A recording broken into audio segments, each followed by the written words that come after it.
बेले बेले आमे ए प्रकार चिंताधारा रही था जमती आम हृदय पवित्र आत्मा बास रुए पवित्र आत्मा मान हृदय बास करती जो पवित्र आत्मा मान हृदय बास करती निश्चिंत भाव पवित्र आत्मा पापरू आम सब पृथक रखा चेष्टा करती जो आम कि पाप कार्य करने मनोनीत कर निष्पत्ति कर पवित्र आत्मा मान भितर चालना करती जे ना एटा भूल एटा भूल एटा भूल बेले बेले आम से पाप को से पवित्र आत्मा से आह्वान को डाकरा को से संकेत को सचेतन वाणी को आम शुणी था पापरू आम टे पृथक होता किंतु बेले बेले आम शुणिला आम पाप कर कौन सी नूतन विषय ना ये समस्त जीवन में देखा जाए आम पाप कर प्रथमतः पवित्र आत्मा रब शुणिला आम कर्तव्य कि आम तत्क्षणात् प्रभु को निकट में पाप को स्वीकार करवा उचित किंतु आम पवित्र आत्मा रब भी शुणी था पाप भी कर पाप कला आम कौन सी भाव अनुताप हृदय आसी न था कि बाइबल लिखा जाए जमी मु कहूली प्रथम जौन एक पर्व तार 9 पद लिखा जाए कि जो व्यक्ति माने प्रकृत में पाप को स्वीकार करती से माने क्षमा पाइबे प्रभु से को क्षमा देवा पाई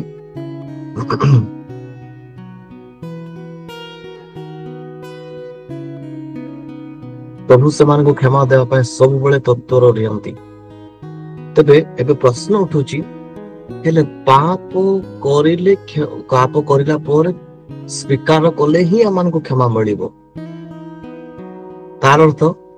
आम जो पाप करचु से पाप प्रभु जानू ना बेले बेले मान को मन रे प्रकार सृष्टि हुए ए प्रकार चिंताधारा से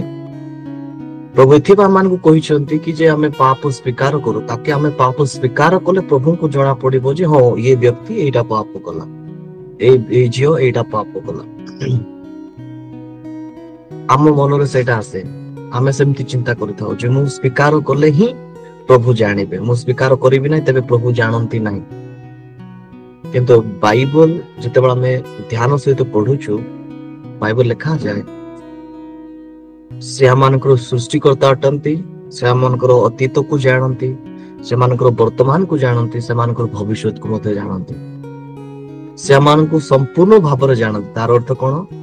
आमे अतीत रे कोन थिलु सेटा भी जानि छथि वर्तमान रे कोन छु सेटा भी जानि छथि आगामी दिन रे आमे कोन करिबा सेटा भी हम प्रभु जानि छथि तार अर्थ अतीत रे की पाप करूथिलु सेटा भी प्रभु जानि छथि वर्तमान रे कोन करूछु से कथा भी जानि छथि भविष्य रे मध्ये हम को पाप करिबा से कथा मध्ये प्रभु जानि छथि आ सब जानिला परे से आमान को प्रेम करूछथि आमे जे पाप स्वीकार करिबा तेबे जाय कि प्रभु आमानकर पाप को बुझिबे जानिबे ताहा नय से हमें पाप करिबा पूर्वरु से जानते व्यक्ति से पाप करिबो तथापि मध्य प्रभुଙ୍କର प्रेम आमानक प्रति केबे अवहेला हुए नाही केबे नत हुए नाही केबे अल्प हुए नाही प्रभुଙ୍କର प्रेम सब बेला आमानक पाए अधिक ही अटे एथिबा प्रभु कहउछंती मु तो ऑलरेडी जानि छी से पाप को जो पाप तमे करिछो करबा को जाउछो से पाप को मु जानि छी आ जदि तमे सेटा को पाप को स्वीकार करिवो तबे निश्चित भाव तमे क्षमा पाइबो तो आम पाई सब बड़े उत्तम विषय होची कि जेतरा पाप विषय में जानिलु आमे से पाप विषय रे कि पाप निमंते प्रभु को ठार स्वीकार करू तबे प्रभु मान को दया बही की क्षमा करू एथि पाई पाप स्वीकार करबा मुख्य विषय अटे पाप स्वीकार करबा सबुठार मुख्य विषय अटे अनेक समय एटा मान को जीवन देखा जाए ना आमे कठोर हे की रही जाओ किए जानूची किंतु बाइबल जेतला में तार उपदेशक 12 पर्व लास्ट शब्द 13-14 पद देखुछ प्रभु लिखा जाए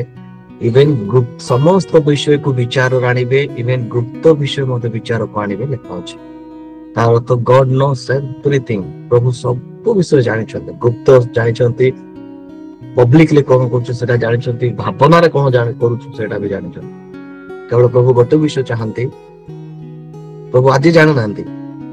आमे एटा पाप करूछु प्रभु आगरु जानि छ तो विषय मान को अपनार करछथि तो भी आप मान को निमंते तांकर एकमात्र पुत्र को प्रेरण कले